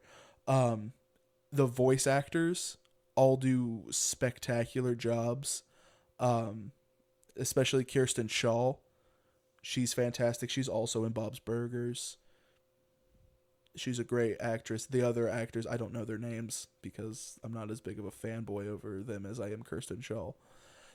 But they all come together to make this amazing show that lasts 2 seasons. And I am not one of those people who like Gravity Falls that are like, I can't wait till the next one comes out because it's definitely coming. Like, it's not. Old boy wants to do other things. Alex Hirsch, he wants to do other things. He's working on DuckTales right now, the DuckTales reboot that they're doing. Haven't watched it, can't tell you if it's as good as the original, but I know the theme song isn't. And but it doesn't need to be longer. And I'm going to that statement right there is going to catch some fire. Because it doesn't need to be longer. They told the story they needed to tell in 2 seasons just fine. And I have seen those 2 seasons 1,000 times. I literally turned it on when we house sat for you. I just kicked it on in the background while I played on my phone because, summer break, a time for unwinding, relaxing, and then there's me, and then I almost can do the whole episode just like still for still, because I've restarted it so many times and watched it. It's my favorite cartoon, if not my favorite TV show. So where's it go? Top of S tier. I don't care what you say. No, it's not top of S tier because we don't agree on that at all. So, like, I want to give you your wins, right? But, like, my favorite show I said was Avatar: The Last Airbender. I'm 100% sure you will like it. I know I don't love Gravity Falls. Mm-hmm. And I have watched it. About as much as I have of Avatar. No, I watched all of the first season a couple times. Okay. And I watched at least like half of the second season. And then I know what happens at the end of the show. Mm-hmm. So, like, I haven't watched the last half of the show, but I know what happens. I just don't find it as fun. I don't know why. So, I feel like this one is, in our original definition of this tier list, a classic top of A tier situation. Right. Rude, but I get it. But, like, I want to give you more, you know. But I really just don't like this show that much. I don't get it. You don't like Adventure Time. You don't like Gravity Falls. Does nothing please you? No. Do you enjoy nothing? I guess not. So you want it above Adventure Time? Yeah, I want it above everything. I don't care. No, it really is my favorite. And it probably always will be. Okay.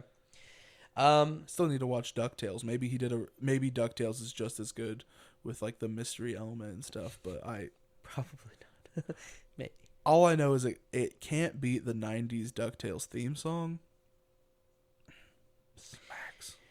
All right, so next up is Steven Universe, May 21st, 2013. This is an F tier show. Yep. Okay. It's not good. Moving on. Now, we can talk about it for a second. No, I've never watched it. Oh, okay. Well, so, like, it's just not a good show. It's not there's a big audience for it, and it became something that is important to a lot of people, right? Okay. It became a representation of something that's important to a lot of people. But as a show, though, it's not that great. Like the overall story isn't cohesive? Yeah, the story just isn't good. And I've only really watched the first 2 seasons. I think there's more. I'm pretty sure there's a lot more. And it kind of becomes something different than what it was at the beginning. So maybe that's better. Maybe that's worse. I don't know. But from what I know of the show, it's not good. It's just not fun. It's way too childish, where it's just your normal lessons of believe in each other. And it's like, that's not fun. And there's no, it's too childish that if you're past a certain age, you don't like it. And then on top of that, the show then takes a whole flip on itself and it is now basically geared towards 16 and 17-year-olds. Like in one major leap between season and season, it totally changed audience for the most part. Weird. So that's my opinion on it. I'm sure other people have opinions, and let us know what exactly we're missing there. But he's got like a ruby in his belly button or something, right? It's something like that. I don't know. It's a rock. I don't know what kind of rock it is. They all do. Sandals. That's the point. What? He wears sandals. Yeah. That's okay. I'm just Repping out my Steven Universe knowledge real Yeah. quick. He has a dad who makes burgers, I think. No, that's Bob's Burgers. Dude, I love Bob's Burgers. So, anyway, moving on. Yeah, we can keep it wherever you have it right now. I have it in F tier. I think don't that's the have only one down there. enough information to argue against it. You haven't given me any more information to argue against it. Yeah. Something's got to be an F tier, and I'm sorry if it's your favorite. Listen, I couldn't get Gravity Falls into S tier. You have to suffer with me. All right. Next up is Legend of Korra. It's a pretty good show. I've heard it's absolute trash. Yeah, it's a solid 50-50. So it's not geared towards children like it was. They take it to another generation. But I don't think it deserves the flack it gets. I really don't. I think it's a pretty good show. And especially for one where it's a sequel to Avatar, and it shows, it like finishes stories that were left unfinished in Avatar. Mm-hmm. It also extends those stories. So whether it's a good or bad show itself, as a sequel, it's very good. So let me just say that, okay? As a sequel, it's very good, I think. Okay. You see Katara as an old lady. She's an old lady in the show. You find out what happens to her brother. You see Avatar. He's made a new generation of airbenders. Like he has, Busy. yeah. Well, not really busy, but he has 3 kids, and one of them can airbend, and that guy has children in the show. So that guy has children and a wife, and he's the one that teaches Korra how to airbend. So, you have that circle going around where it was Avatar's son who teaches the next Avatar how to airbend, so that's really cool. You have Toph, who in Legend of Korra has children, and her children metal bend, and one of her children is I guess it's kind of a spoiler, but not really. You could tell if you just look at the character and think hard. Toph in Avatar: Last Airbender discovers metal bending. It does not exist until she figures out how to do it. And she figures out how to do it because she's blind and she can sense the earth and they're better. She creates that entire subgenre, which then in the future, she creates the police force in this city.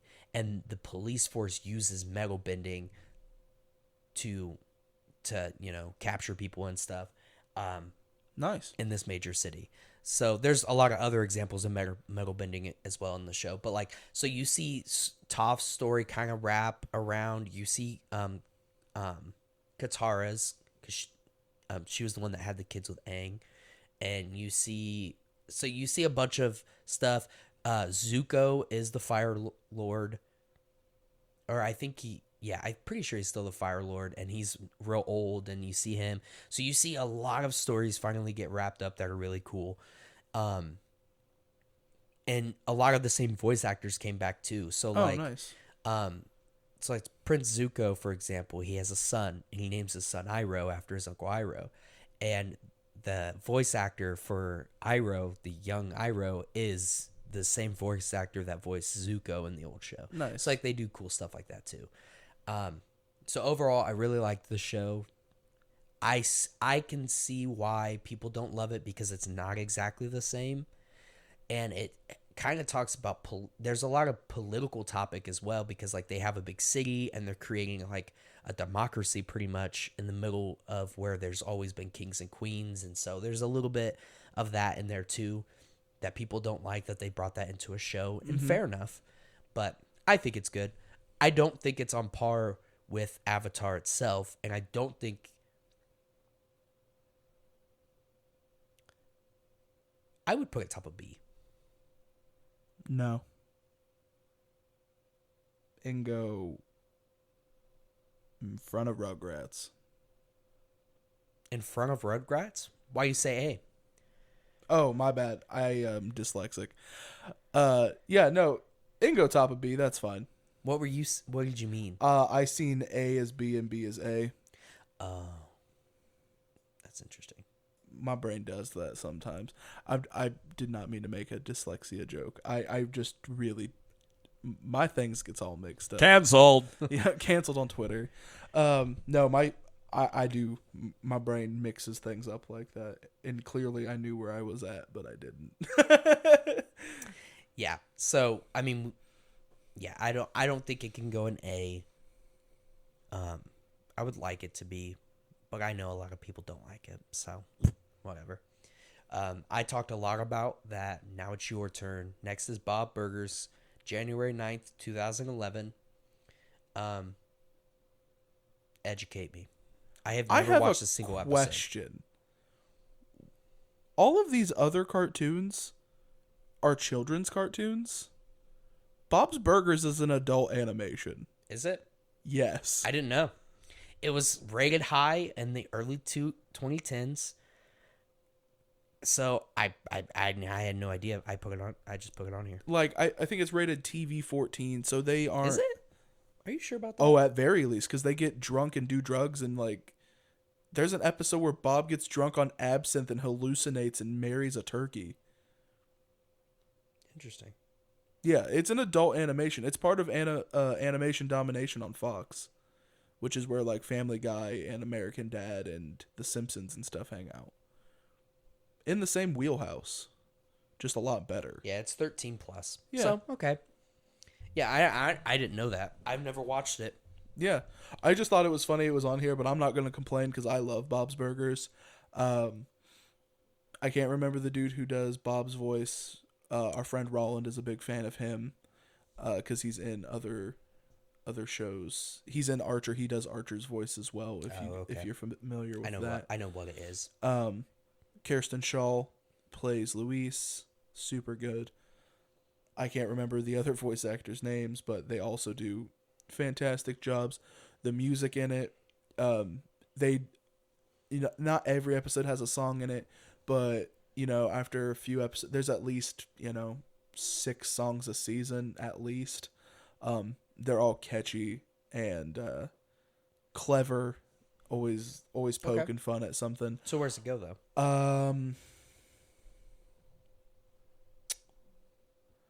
Let's see. I've never finished it because it's still going. The movie's about to come out. I'm super excited about that. And I'm like 6 seasons in because I don't watch it all the time, but when I kick it on, I do pay pretty hardcore attention. So where's it go? Above Danny Phantom. What? Yeah, I don't like it as much as Adventure Time, but it's definitely better than everything else. Wholeheartedly. If you say so. It just seems so boring. No, the clips I've seen of it are just not funny, but so funny. I love it. It's a really dry humor. You have to understand comedy to enjoy the show. You have to understand comedy. Yeah, you can't just. All right. You can't just come in here telling me I can't put Gravity Falls in S tier because you think it's funny. Okay. Scooby-Doo Mystery Incorporated. Now, here's the thing about Scooby-Doo. Now, real quick, this one came out April 5th, 2010. There are a million different animation styles of Scooby-Doo, and they've all come out at different times. This is the only one that fit our description. I would love to do a tier list one day that has every Scooby-Doo. Every Scooby-Doo. Yeah, I would tier list. Yeah, I would rank all the Scooby-Doos. Dude, let's tier list Scooby-Doo. But yeah, this is really the only one in this scenario that fit our criteria to make this tier list. It's not that I forgot about them. It's just the only one that fit. That being said, this one is cool. This is the one where Fred's obsessed with traps, right? Yes. Which is pretty funny.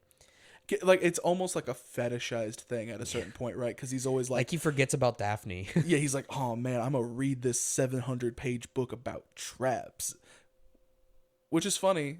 And that's the only thing I remember about this particular Scooby-Doo. This is one of the versions, and there's a really good theory out there by Matt Pat that talks about why sometimes the bad guys in Scooby-Doo do actually have they're actually supernatural, and sometimes they're not. There's a really good theory about it.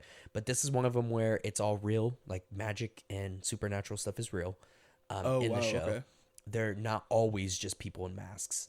So that's neat. I think it's a good show. It's not the best Scooby-Doo show to ever exist, though. Yeah, it's not What's New Scooby-Doo. Yeah, What's New Scooby-Doo is the best. And I was hoping this would be on here, but it's not. I don't remember when it came out, but it didn't fit the criteria. So I don't know. I would put this, though, top of B. Top of B? Yeah. I'm not Maybe gonna below Cora. I'm not gonna argue with placement as long as it's not, because the rest of Scooby-Doo I love so much. The live action Scooby-Doo movies are the 2000s ones with Matthew Lillard as, if Matthew Lillard is Shaggy, congratulations, you've made every penny I have in my pocket, because Matthew Lillard is number one Shaggy. You can't change my mind. Yeah. And I don't know who does Shaggy in this show. It might be Matthew Lillard. I don't know. And I don't know if he is in What's New Scooby-Doo. I really do like that one. But the live action with Matthew Lillard and Freddie Prinze Jr. is the dude's name, and Buffy the Vampire Slayer and Hawkeye's wife. They're like, it's really a ragtag team. You got Scream, you got Buffy the Vampire Slayer. But Yeah. yeah, so that's fine. Maybe I'll eventually get to watching this particular Scooby-Doo, and I'll have a better. It's worth your time, but it's not the best ever. I'll have a better opinion on it, other than Fred likes traps, and that's all I got. Yep. So next up is Ben 10 Alien or Ultimate Alien. This is the second Ben 10 series where it's congruent. Like, they're all congruent with each other, all the different ones, but it's just a different show. It's a separate show, separate animation. Okay. It's not better than the first series, like the original Ben 10, but it is better than everything that came after it. Okay. So it's like, I think it's pretty good. On this one, it is geared. So the first Ben 10 show. Did you ever watch Ben 10? Trash, yeah. What? Ben 10 is not trash. All right, forget his bad opinion. We'll come back to that in a second. The first Ben 10 series is for kids. It is. Mm-hmm. It's a lot. It has a lot of the same aspects of kind of like Avatar: The Last Airbender, but Avatar is way better. The second one here, this one specifically, is geared more towards 13, 14, 15-year-olds. Okay. It's a little more adult, has a little bit more romance aspect to it. They are grown up and have control over themselves. His cousin knows magic and has control over that. They got the best friend that turns into Steel, that starts out as a bad guy, turns into their best friend. And Ben here knows a lot more aliens. And then the third series was really, really just not very fun. I don't really remember a lot about it. Can he only turn into 10 aliens? In the first one, yes. Throughout time, no, he could turn into more. Interesting. The more he scans, that's how the watch works. The only reason he's been 10 is because when he first gets it, it's pre-programmed with 10 aliens. But as time goes on, he can scan more and become more, and it remembers more, and so on. If I'm not mistaken, he becomes the perfect form of that alien. I mean, yeah, not necessarily. There's alien species that he comes across that are better, but it's kind of like they grow with him. The aliens themselves grow with him. Yeah. He does have one of the most powerful characters to ever exist. Ben 10 does. Alien X is one of the and all of the omniverse of superheroes and monsters and things with powers. It's up there with Franklin Richards from Marvel.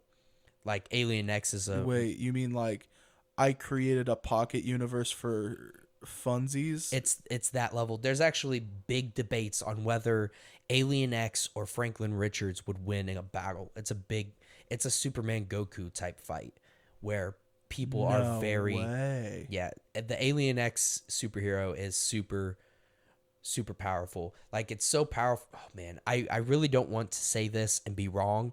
But I'm pretty sure when he first achieves it, he can't do anything with it because there's two omni power beings that keep him from doing anything with it because it's so powerful. And eventually he overcomes them and then he's able to just go nuts. Either that or they just control it themselves and eventually he gains control. Either way, it's so powerful that the show had to totally limit it multiple times before they finally let it go nuts. Nice. So what do you think about the show though? Oh, like real talk? Yep. I'm pretty sure I've only seen like the original like creation, like the first few seasons of the first show. Meh. Wasn't super into it. Didn't actually see episodes of it until I was like out of that age range, so I don't have any nostalgia for it. And then I haven't seen enough of it to like it more than solid meh. You know, if the first Ben 10 series that came out a while ago didn't exist, you probably wouldn't have Gravity Falls. Did you know that? I didn't know that. You'd probably still have the idea of Gravity Falls, but he based kind of the like cousins being led by Grandpa idea, based it from Ben 10. Kind of got the idea from there. So maybe I just need to give Ben 10 a second chance, but as of right now, like with the like half of an episode I can remember, meh. Okay, where are we putting it then? Because I would put it somewhere mixed in with A tier or no, not this version. I would put this version somewhere mixed in with B, like above Codename. Okay.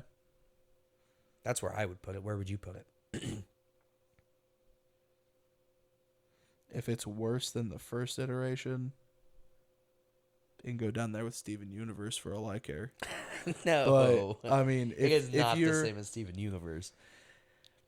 Like, I would be willing to put it top of C if you want. Yeah. If that makes you feel better. Because I really didn't enjoy the first iteration. I have no idea anything about this one. I think I've seen a meme where like the big guy wears a black shirt and he just kind of looks like the dumb character. So it's not Ben and it's not the redheaded girl, but it's the other dude. He wears like a black shirt with a white long sleeve shirt under it, and he just looks like the designated tough dumb dude. Like has a crush on his car or something like that. Yeah, pretty much. That's all right. So moving on, it's our last one. About to start wrapping this up is another one of my favorite shows, The Avengers: Earth's Mightiest Heroes. Came out September 20th, 2010. We kind of talked about this before the episode started, but you've never watched this, right? No, never. I don't even think I've heard of it. It's in my opinion the best animated version you'll ever get of Avengers and maybe of a superhero team. I would say it's better than the X-Men show. But it goes on for a while, and it goes on long enough that they can do a really good job. One big pet peeve I have of a lot of animated shows is it kind of skips past or goes really through the backstory of a character really quickly. Mm-hmm. And they do a good job. You get a whole episode dedicated to like the background of Iron Man, background of Hulk, background of Thor, and then later on even more. So it does a really good job of them being a team of Avengers and also being their own characters. It has character swaps. It covers storylines in the comics that are really good and interesting. It even has the Batman animated series thing where they created Harley Quinn. This show created a villain that's not as popular, but called like Graviton or something like that. And because the plot of the show is at the very beginning of the show, before they're ever together as a team, all of the prisons that exist in the Marvel Universe go kaplowy all at once, and all of the villains escape. And one of the villains that escaped from the very bottom of the raft, which is one of the prisons, that's what it's called, is this Graviton guy, and he's been down there forever, and he's got a huge beard and long white hair because he's so old, because he's been down there forever, and he literally controls gravity. And he gets added into the comics later because he was so liked from the show. So the show itself is really, really good, I feel like. However, it's a select audience with this one. I feel like this show has been forgotten about. And I don't know why, because I really do think it's good. And if you watch it, I think you'd think it's good. Mm-hmm. But that obviously shows something there. So, but you've just not ever heard of it, though, right? Not even a little bit. Okay. Like, I haven't even, in all my time, like, reading up on, like, the new superhero movies coming out and what storylines I need to know. And this was 2010. So 12 years ago. And so, like, during the kind of rolling of superhero movies coming out, because Iron Man 1 came out in 2008, right? Yeah. Which, launched the MCU. Right. So this is about, it's a couple years into that. But more people know about Thor the Dark World than they do this TV show. Yeah, fair enough. And who liked Thor the Dark World? I don't think it was awful. I went and seen it on my birthday. Worst one That's all I remember. It's the worst one out of all the MCU movies, other than the Ant-Man movies. I was going to say, no, Ant-Man. I love you, Paul Rudd, but God, your movie is boring. So for me, it goes an A. But thinking... with my lack of knowledge and the show's inability... of even knowing what it is. Yeah, I feel like top of B. I haven't heard people talk as much crap about it as Legend of Korra, but that's because I've never heard anybody talk about it. Yeah, fair enough. So, I'm okay with that. I hate it, but I'm okay with it. You'll watch it eventually, and you'll agree with me that it's pretty good, and you can move it up the tier list. I'll get there. Bit. But do you need me to watch that or Avatar first? Avatar, definitely. And then do I need to watch Teen Titans before that or after that? Avatar, Teen Titans, Avenger. Yeah, sure. What about Korra? You can watch Korra way later. I don't really care about that. Like, I like Korra a lot, and it's good, but it's not that good. All right, well, ladies and gentlemen, that was our tier list for cartoons. Woo! I wonder how many people are pissed. Yeah, or if you agree with us, we say this every time, but let us know. Something, though, we don't do very often is we don't do our YouTube duties and making sure you guys are going down there, hitting that subscribe button, hitting that like button, and then hitting that little notification bell. That way, you don't miss out on any of our videos coming out. So, dude, I want that notification bell to look like the Liberty Bell. I want a crack in it from how hard people are smashing it. Heck, you know what I'm saying? But yeah, if you guys enjoyed it, let us know. I want to hear what your guys' favorite cartoons were. Doesn't have to be these years. What ones do you want to guarantee show up in the next tier list? Ooh, yeah. As long as we get to those 15 likes. But yeah, thank you guys so much for joining us again today, and we will see you next week. Bye!